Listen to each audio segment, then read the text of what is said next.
Séance de dépistage et don de sang à l'Institut national de la santé publique d'Adjamé.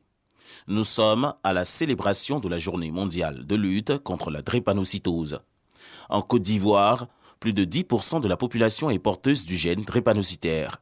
Ici, les populations misent sur la prévention contre cette pathologie. C'est une maladie génétique. Il faudrait que chacun puisse connaître son statut afin de savoir si oui ou non on est porteur du gène qui permet de transmettre la maladie. La drépanocytose est due à une anomalie de l'hémoglobine S qui déforme les globules rouges en forme de faucille, ce qui entraîne des complications graves.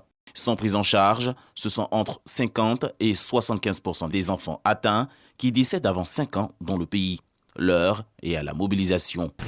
La lutte contre la drépanocytose exige de nous une mobilisation constante, une coopération renforcée et une ambition scientifique à la hauteur des défis à relever.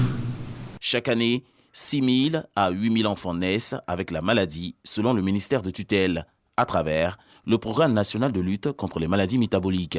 Un renforcement des actions de lutte s'impose. Face à ce défi, notre pays a déjà enregistré des avancées notables.